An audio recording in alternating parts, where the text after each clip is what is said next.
horse's mouth what it is to be a script writer. Uh, right now we have another session in which we hear directly from a writer. We have a book reading by Kiran Mandral. So may request Kiran to come on the stage, and before that maybe Annie, if you can come and introduce Kiran. Annie, Kiran को introduce करेंगे. उससे पहले I would say some words about Annie. Annie Zaidi is our member of Adab Foundation. She's a writer, a freelance journalist, a columnist. She wrote her first book of poetry in 2007 called Crush, and she's winner of SMS Poetry Contest in 2005. But in 2007 she came out with her first book of poetry. Then she went and wrote some fiction. Her book Home Turf was the first book that she wrote, and then another book, The Bad Boys Guide to the Good Indian Girls, is a recent book, much in news. She maintains that there's no shortcut to writing. She's a hard worker herself, holds that if you're a decent writer, there are a lot of opportunities. So we have Annie Zadi, and she'll introduce Kiran Mandral, who will carry on with her book reading. Over to you. Okay, does this work? Right, okay. Hello. This is Kiran Mandral. She is the author of a new book called The Reluctant Detective. Kiran, would you show the cover? That's the book. This is Kiran's first book.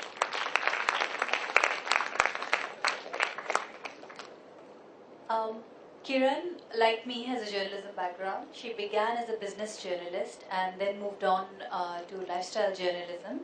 And then she had a baby. So she has a son, and while she is busy being a mother, she continues to remain a writer. She's a freelancer now.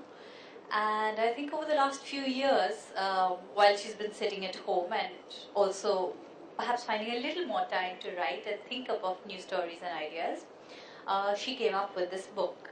This book is called The Reluctant Detective, like I said. The protagonist of this book is a woman who lives in a colony, a fairly upmarket kind of posh kind of colony, and something happens, a crime happens, a murder happens, and she's not a detective actually, which is why it's called the reluctant detective. She's not a detective herself, but she's very curious. She's very nosy. She wants to know what's going on, why is this happening, who's behind it. So because she is so nosy, she assists another person to find out, to solve the crime. So the whole novel actually is about the resolution of this crime, finding out, it's a whodunit in that sense. And it's also about this woman and her life and so on.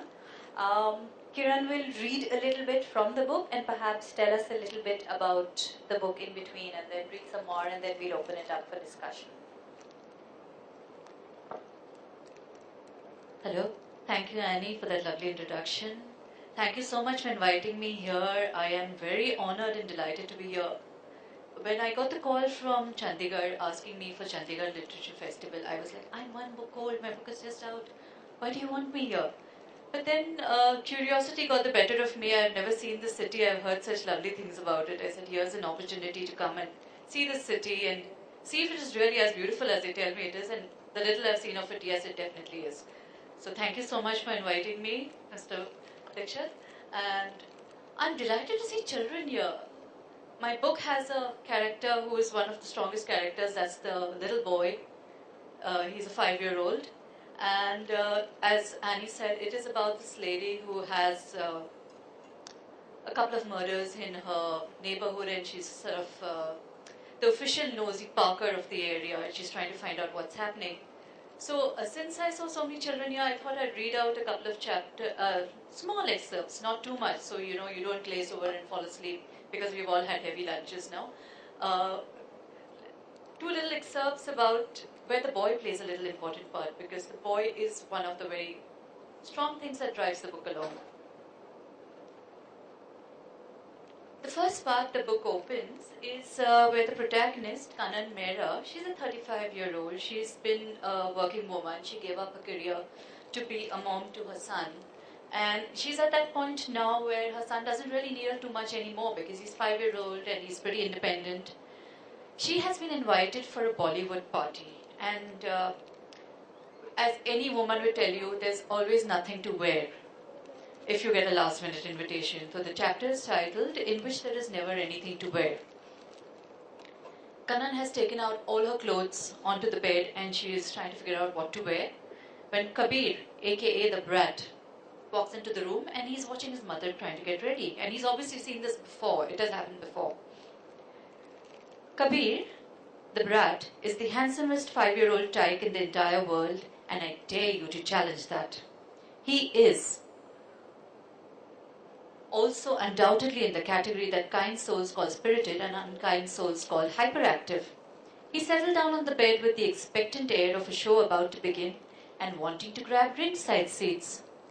Mama, wear the black pant, he said in a tone that conveyed that the matter was now settled. Why, darling, I asked, does Mama look nice in the black pant? He shook his head vaguely to indicate a no.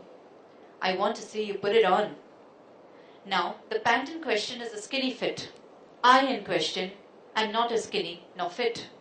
Therefore, the putting on process is one that entails a lot of huffing and puffing and pulling in of the belly and wriggling off the ground and ensuring all visits to the bathroom are dealt with before one puts a toe into said skinny fit, or endure the humiliation of holding oneself in for the entire duration of the evening, rather than risk visiting the restroom for fear of not being able to get the two sides of the zipper to cooperate and merge back together as they should.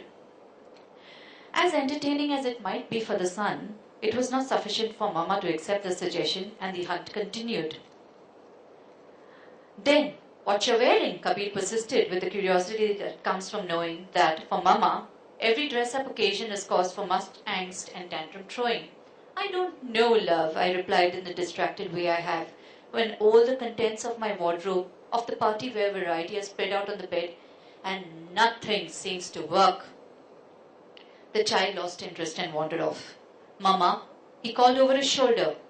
His only clothes, wear anything. From the mouth of one who was once a zygote in my uterus, this indictment stung. That's the first little extract that I wanted to read to you. And of course, after this, there's a little bit where she's still getting ready for the party, but the murders are just starting to, come out into the open, and she gets a visit from a couple of policemen because she happens to be someone they feel would have some information about the murders. So I'll read a bit. If you don't know about the typical Bombay police wala, he's a very swarthy kind of a person, talks in the local lingo, and Kanan has obviously never, I think most of us don't really encounter police people. So for her, it's the first time she's actually having any sort of conversation with a policeman, and in her own home, so she's a little taken aback and not sure what to do. The chapter is entitled Close Encounters with the Police Kind. She's already got a call from the intercom. She stays in this rather apartment complex where, you get told by the security that people are coming to visit you. The elevator doors chimed and opened, and the disembodied voice with an accent that was anywhere between Japanese and the American Midwest announced the flow. 2 policemen in the dull khaki that the government has decreed will be the color of the diligent hand of law ambled up to my door. I stared at them in mounting horror. I looked around frantically for moral support from the spouse, who, being already dressed, was in a much stronger place confidence-wise than I could ever be in a faded tee and a pair of track pants that had emerged from the factory at approximately the same time that Michael Jackson was still a black boy. Kanan mera kaun? One of them asked. Me. That was my name. I nodded meekly. Yes, I am Kanan. Me Kanan ahe. I replied in my stilted Marathi, careful to keep the shrill sound of panic out of my voice. Kai's halabhau? That is, what's happened, brother? It occurred to me that perhaps this was not the best conversation to have at my doorstep, especially since the live-in servant from the flat up front had opened his door and was staring at us with the unabashed curiosity of the unself-conscious. In fact, he had settled himself against the door to get a good unhindered view of the proceedings, rubbing his snuff into his palm, probably to set the right mood.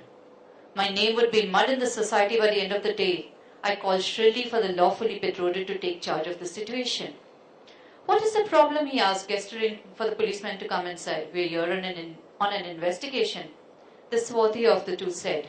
The other, thinner and more curious about the contents of my house than the former, judging by the neck swiveling in process, nodded in support of what his colleague had just said and mopped his face frantically with a handkerchief. We are here on a murder investigation, the face mopper said, tucking in his sweat-drenched handkerchief into a back pocket. My face turned a shade of sickly green, more suitable for cops than living being. Kabir bounded up, hearing the word murder with his elephant ears that pick up anything remotely gruesome. Where's the CID? He demanded petulantly, his idea of cops being from the totally age-inappropriate serial he watches on television. The swarthy one cast an eye towards Kabir and cracked a smile that split his face into half like a melon, revealing an incredibly pink tongue behind gleaming white teeth. Come here, hero, he called Kabir, who with the total lack of fear that comes from childhood innocence, marched right up to him and demanded to be shown his gun. The police inspector happily took out said weapon and displayed it to his wide-eyedness, who promptly went into his room and emerged with the exact same model, albeit in plastic, and looked his most intimidating while aiming it at said cop.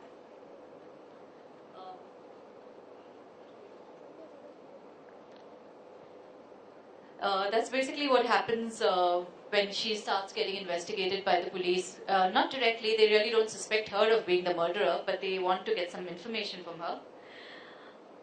Since I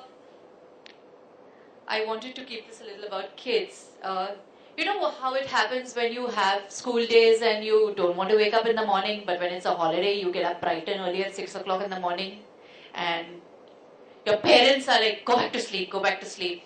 It's a holiday today, why are you up so early? So that's what happens with Kanan.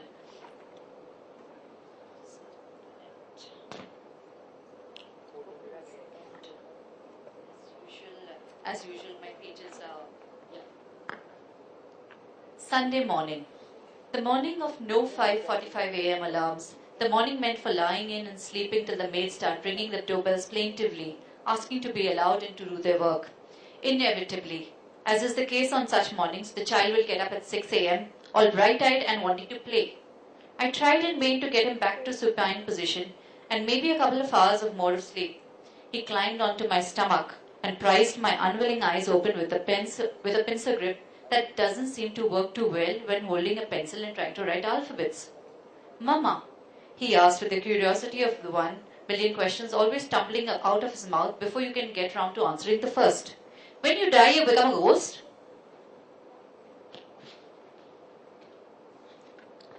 Not everyone, I mumbled and covered my face in the vain hope that it would fool him into going back into Nordland. However, this is not a child to be deterred by sleeping moms or dogs. He will not let either lie. He peeled the covers back and prized open my right eye with a determined index finger and thumb move which should make it into the manual of Chinese torture methods. I swore on all that is holy that he would be moved into his room the next night. Damn all the ghosties lurking under his bed. He was unfazed. He would deal with the ghosties under his bed when it came to it. Now he wanted to know how ghosties were formed. Ask your father, I muttered finally. The father in question was sprawled like a starfish, mouth agape, dreaming probably of a market zooming past all circuits and making a killing on the nifty. The child is made of sterner stuff. He poked the father in the ribs, leading the man to jump up, sputtering obscenities that made me remark strongly, but sleepily, so I wouldn't be asked to handle the child, that I would not stand for such language in the child's hearing. Papa, who becomes a ghost when they die? There was no paternal or loving look in his father's eyes when they opened. In fact, murder was writ large in them. There are no ghosts, beta, said the practical, unromantic father, and turned his back to the child, effectively ending the conversation. The child climbed off the bed, began pottering around, raising cane with various action figures on makeshift arenas. Finally, he moved out into the living room where Jamuna is their maid, was going through the morning routine before the cook came in and demanded an unlimited supply of deep-fried smileys for breakfast, to which the girl began her wail on cue. Bhabhi! Yes, good morning to you too. There is no rest for the wicked. If it isn't ghosts on the balcony, it is maids who do not feel the need to exercise their judgment and deny the child unhealthy food. Thank you, Kiran.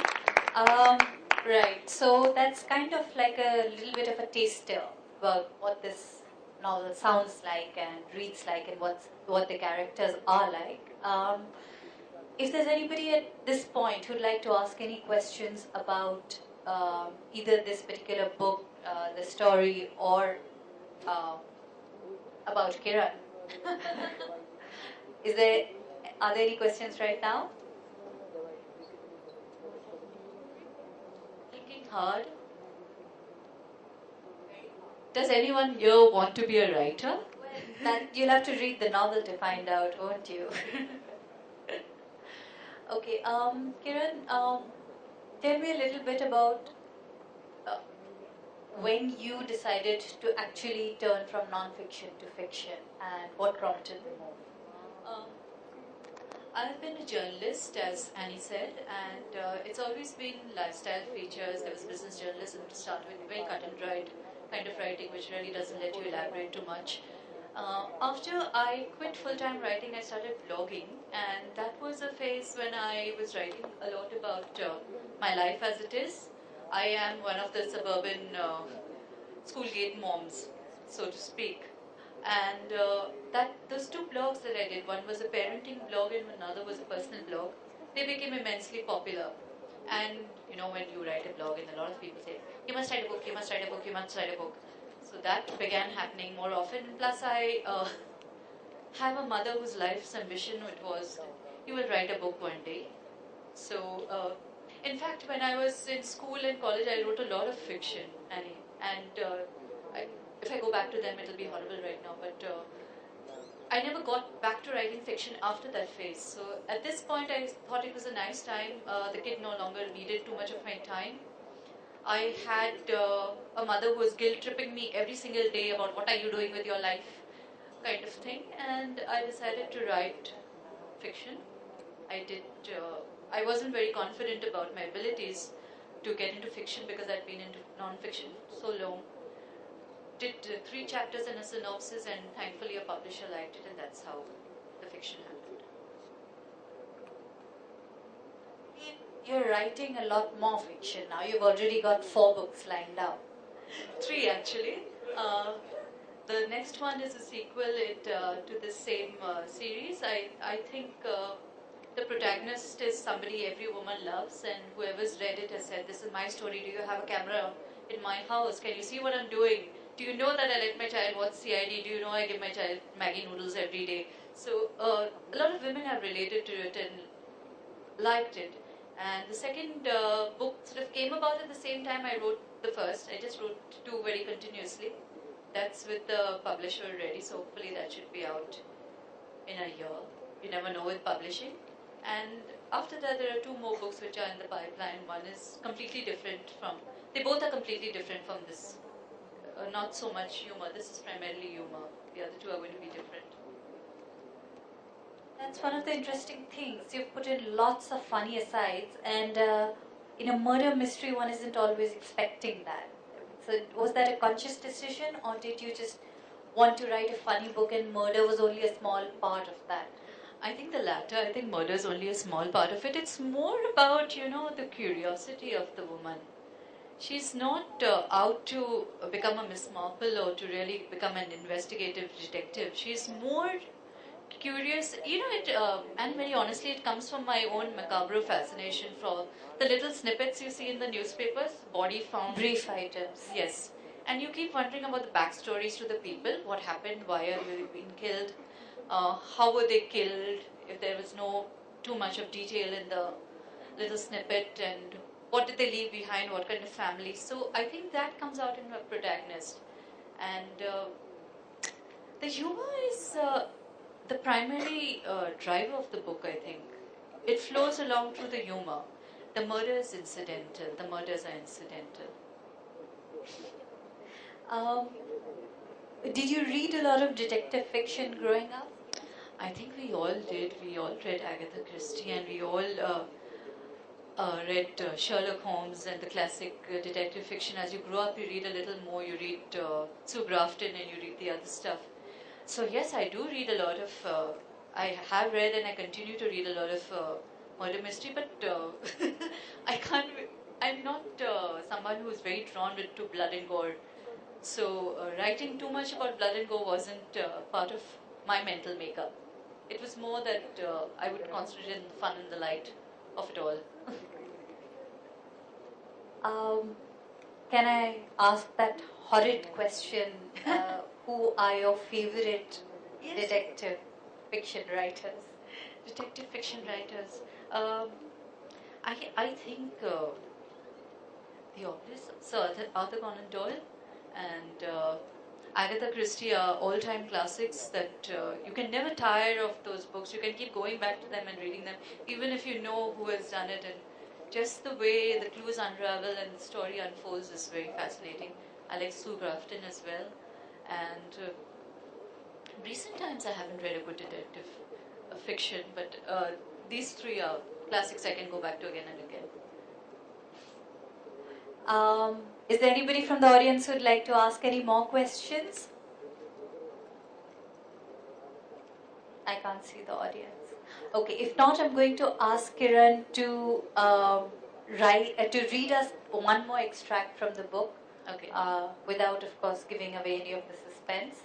Okay. One more extract from the book.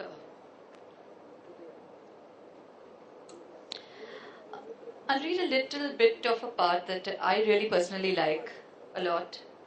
To give you some context to it, these two murders have happened in the area, and Kay, that is the protagonist, has been warned that she must not go jogging on the road. Because she goes every morning for a jog and she tries very hard to lose weight. She's not always successful, but she's very diligent about her jog. So her husband has told her that she must not go on the road. But of course, you know, husbands are meant to be ignored. So she's out on the road. And the road, as in any part of the world, in the early morning is pretty deserted. Suddenly, my sixth sense, which is generally always on track, sensed something behind me, or someone. I could hear whatever it was keeping pace with me as I ran, the dull thud of the footsteps behind me, running at exactly the same tempo. I could hear breathing, the kind of breathing done by someone who is running not out of choice, but out of necessity, because the person you're after is running as well, which in this case was me, little me. Helpless little me with only a small can of pepper spray between me and an axe or a penknife murderer. My heartbeat quickened. Now, of course, like all women, you're worried whether your jewelry is going to get robbed, so that's what Kay is doing. I took a mental inventory of all that I had on value on me. Why had I not taken off the jewelry I had on before setting off on my morning constitutional? An eternity ring given to me on my 5th wedding anniversary? A diamond tennis bracelet? Yeah, you can wear a tennis bracelet even if you don't play tennis. A pair of solitaire earrings, a matching pendant. Maybe I could convince the heavy-breathing follower to take them and spare my life. But the clasp on the chain was tricky and only the spouse was an accomplished master at getting it undone. Maybe he would cut my head to get the chain. Maybe he wouldn't notice the chain under my hood. Maybe he would, horror of horrors, strip search me or worse. I put the worst to the side of my mind because Sheetal Jaiswal, that is the person who was killed, had not been strip searched or had worse happened to her. My hand went to the tiny can of pepper spray in my pocket and closed round on it. I wondered whether to keep running or to stop and turn. I said the Hanuman Chalisa in my mind with the awkwardness of someone who calls on the gods only in times of deep distress and doesn't really have the words down packed. The footsteps were catching up with me. The breathing was loud now, heavy and forced. For a murderer, he sounded distinctly unfit. How did he make a profession of this? What do, I wondered, my hand gripping the can, ready to remove it and spray if I felt a hand touch me, which I did. That very second, a hand was placed on my shoulder. A blast of icicles shot through my skin and my stomach churned like a week out on rough sea. I stopped cold and turned around with a swiftness I didn't know I had in me. I pulled the can out in a single smooth motion and sprayed straight into the face of the person behind me. And when the language broke out, florid and familiar, I gasped in horror of recognition. The spouse was sputtering and cursing merrily as his eyes no doubt burnt enough to give him first-hand experience of his gift. I gasped again and spewed apologies as he hopped in fury from one foot to the other. He coughed and spasmed and bent forward and backwards in agony. I apologized profusely.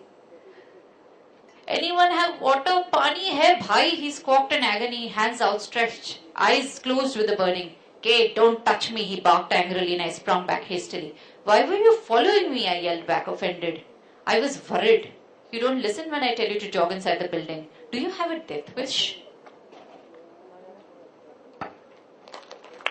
Thank you.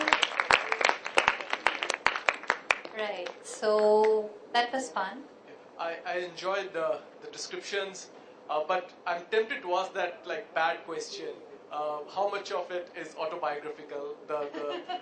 I know this is not the the right kind of question, but maybe how much you've drawn on your own experiences or people you've known, and so just like You know, the story goes that when you write your first book, you have to get the autobiographical bit out of it so you can proceed to write your other books.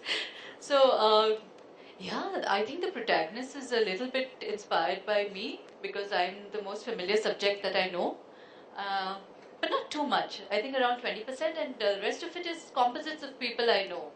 Uh, it's it's a whole composite of friends I know, relatives, and people around me. people recognize them in your this thing, your friends. This you've picked my incident and you. No one has told me as yet because I Okay. think everybody flatters themselves that they're not quite as hysterical as the characters Right. out there, but they're all composites.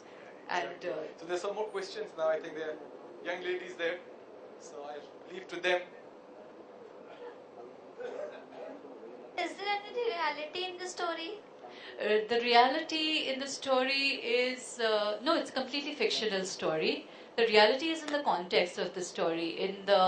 I would like to think this is not the story of a housewife in Mumbai. This is a story of a particular demographic of women who are moms who have given up careers and who are searching for something to do with themselves. So that's the reality of my story. It's about a section of women who are really very puzzled as to what they're supposed to do with themselves.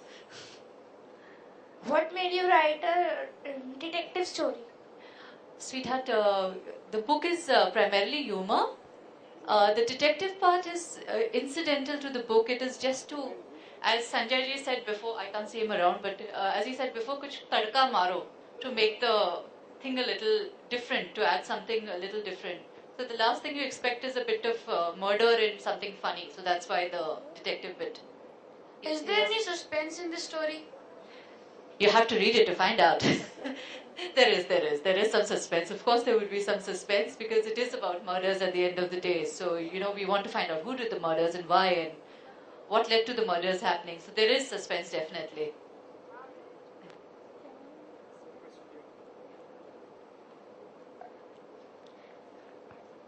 How did you get an idea of making this detective How did I get this idea of making this detective? story? Yeah, she wasn't set out to be a detective. She's somebody who's really got nothing to occupy her time with. And she's very curious. She's a curious cat. I'm sure you see all the aunties all around. इसके घर में कौन आया, कौन गया, ये किसके साथ बात कर रही है. She's one of those. So she's very curious. She wants to find out what's happening around her. So in that sense, she's a detective. Why you spent like the girl is deciding that how would she dress for the party. It's not like related to the story, That's It is related to her. It's part of the character. It's part of how the character develops. She is focused on a lot of things that you wouldn't really consider important, like what she's wearing, the food she's eating, her diet, her workouts. That's part of the character building. So the murder happens, yes, but I also want to build the character. I want to build the protagonist. So the women or the people who read it, I hope it's not only women, it's also some men and also children. Hi, this Hi. side. Hello, hi. Do you watch Alfred Hitchcock anyway? Of course, The Rear Window. yeah, of course, yeah. So when you was reading, I was just visualizing the scenes from the film. Okay. So is it somehow inspired you, the film, or you saw the film later after writing the? No, I think I saw the film when I was a child. I haven't seen it since. So that's like a good 35, 40 years ago. So I think a lot of what we write is inspired by the collective reading, viewing, watching that one has done over the years. So it's very difficult to say that something is inspired by something and something is, I've taken this from here and there. It all sort of comes together when one writes bits and pieces of it. Maybe you'd like a certain style of somebody, maybe you'd like the way somebody builds character and somebody sets things in context. So everything comes together when one puts a story down. So it was in subconscious. I think so. I mean, I haven't seen Rear Window since I think I was in school the last I saw it. So Although I think it's very different because the Rear Window is quite literally not about this man at all. It's only about what he sees, while her book is almost entirely about her life rather than what she sees. So the name of the story is related to which character of the story and how? the name of the book is related to the protagonist. Her name is Kanan Mehra. She's 35 years old. She has a son, and of course, she would have a spouse if she has a son. And she's living this very upper middle class life. And she is very reluctant about being a detective. But she gets into it as a sidekick to a friend to find out what has happened about these murders. So the operative word in the book is, I say, don't think about it as detective, think about it as reluctant. So it's related to, there's one question.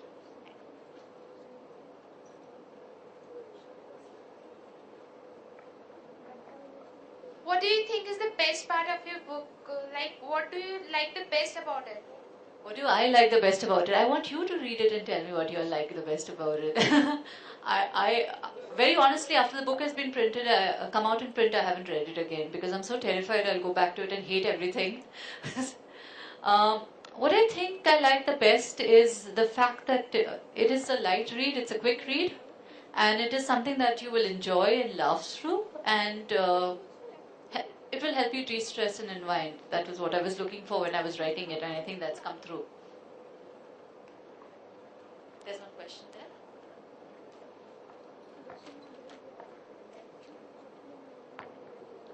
Is there any message which you want to convey through this story? Don't be a nosy Parker. No, seriously though, there's no message as such. The only message would be that it would be for an older demographic. It would be for women who have put their lives on hold once they become moms and got married. So think more about what you want to do with yourself. That's the only message. You want her to read a bit more. I think there's some questions there, but But maybe, okay, one question, one little bit of reading, and then we wrap.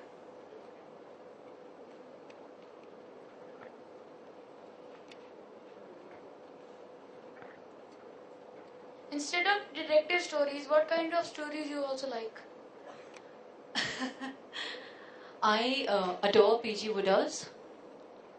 I adore Stephen King. So it goes the gamut from humor to horror and everything in between. But detective stories, I'm not really fond of detective stories. I prefer humor and horror. I think those really fascinated me. I keep flipping back and forth. I get scared out of my brains and then I go for a laugh. All right, one little extract. A little extract. Just give me a second. I'm just going to read a bit about when there's a murder in the neighborhood. Naturally, you get calls from family and friends as to, are you guys safe? Be careful, this, that, don't go out late. So the same thing is happening with the protagonist. Her mother is calling her to tell her to be safe and not really go out and be very careless about herself. And more than being concerned about Kay, the mother is naturally concerned about the grandson. So the chapters, the mother says, Kay beta, the concerned grandma stated, adding her 2 bits of advice. Don't talk about dying and murder in front of the child. Such young children are very sensitive. It might impact him negatively. Mama, he watches CID. He knows more about murders than I do, I replied in exasperation.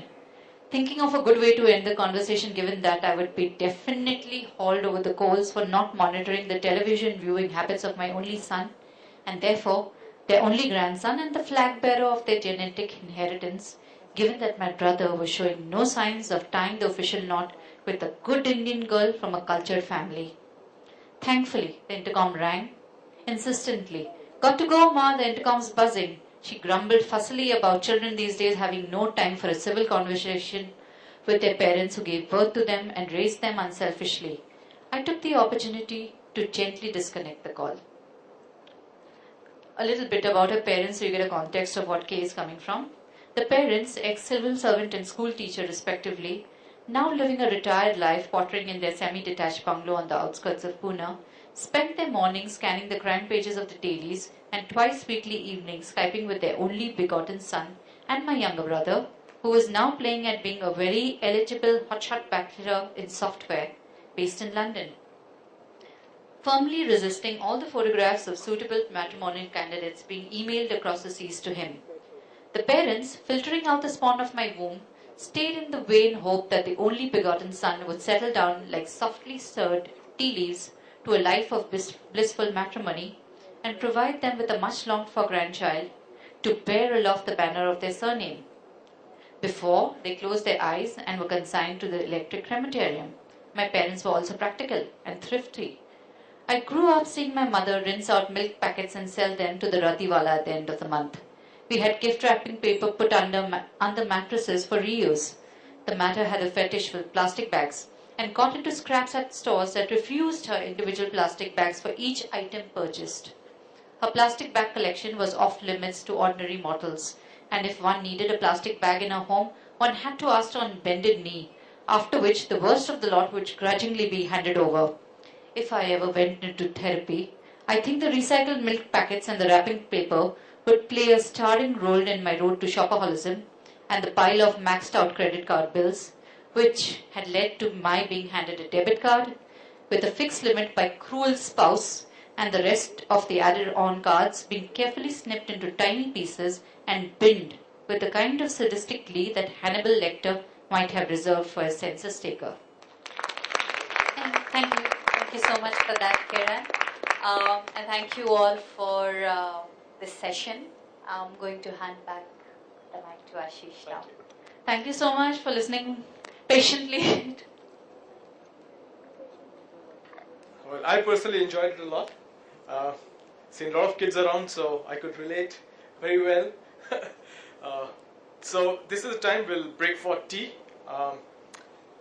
It's scheduled to be we are nearly at tea time. We'll come back in half an hour and we'll start with our next session, which is again a conversation between Aditya, Sudarshan and Altaf, Tarwala. So we'll break for tea. Thank you.